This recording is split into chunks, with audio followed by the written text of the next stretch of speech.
नमस्कार मित्रांनो, बऱ्याच वेळपासून इंस्टाग्रामवर मी एक व्हिडिओ बघितला होता ज्याच्यामध्ये एक जण सांगत होता की दूध व्यवसाय जर करायचं झालं तर कर्ज काढून ह्यात पडू नका, कारण एक वेळ अशी येते फेडायला पैसे सुद्धा नसतात.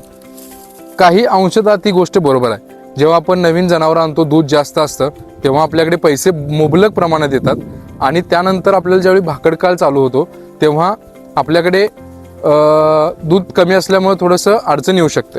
पण त्याच्यावर सुद्धा एकदा व्यवसायात पडल्यानंतर त्याच्यावर सुद्धा बरेचसे मार्ग आहेत जे आपण मॅनेज करून आपला हप्ता आपण जो काही आहे कर्जाचा तो निवडू शकतो. त्यावेळी त्या व्हिडिओमध्ये त्यांचं म्हणणं असं होतं की तुम्ही स्वतःजवळचे पैसे वापरा.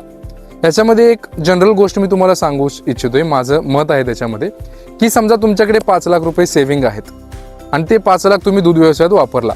तुम्ही कर्ज काढला नाही किंवा कोणाकडून काही मागितलेलं नाही आहे. 5 लाख तुम्ही घेतलात आणि तुमच्या व्यवसायामध्ये इन्व्हेस्ट केलात.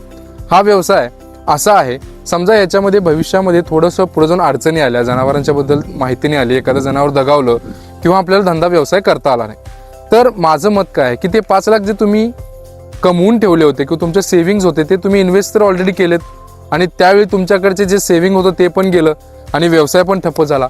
अशा परिस्थितीत तुम्ही काय करणार? अशा परिस्थितीमध्ये समजा काही अडचण, घरगुती अडचण आली, फॅमिली प्रॉब्लेम आला, त्यावेळी तुम्ही काय करणार?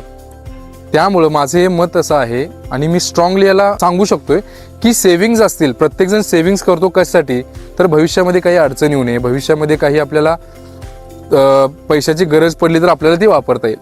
त्यामुळे सेव्हिंग्ज न वापरता कर्ज काढून तुम्ही या व्यवसायामध्ये येऊ शकताय.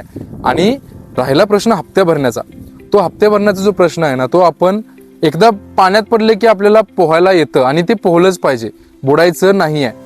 ते कसं करायचं ह्याच्या गोष्टी आपण त्यावेळी इन्व्हेस्ट करू शकतो किंवा त्यावेळी आपण मार्ग काढू शकतो त्यातून.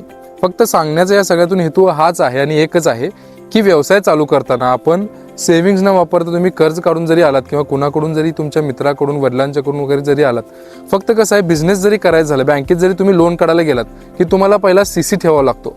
का तर तुम्ही व्यवसाय जर करणार असाल तर तुम्हाला खेळतं भांडवल हे असलंच पाहिजे. मग त्यावेळी तुम्ही काय मार्ग काढणार याच्यामध्ये?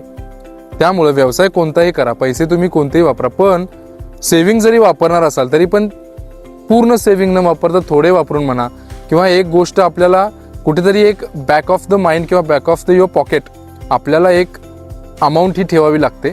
त्यामुळं कर्ज काढून सुद्धा व्यवसाय करू शकताय. आणि राहिला प्रश्न हप्ते फेडण्याचा, तर बरीच लोक कर्ज काढून आता हा व्यवसाय ऑलरेडी चालवत आहेत. त्या लोकांनी सुद्धा एकदा याच्यावर कमेंट करावी आणि जे नवीन येणार आहेत, जमीन ह्या व्यवसायामध्ये येऊ इच्छित आहेत, त्यांना एक चांगला मेसेज जाईल. प्रत्येकाने आपापले अनुभव जे आहेत ते तुम्ही कमेंटमध्ये शेअर करू शकता. धन्यवाद.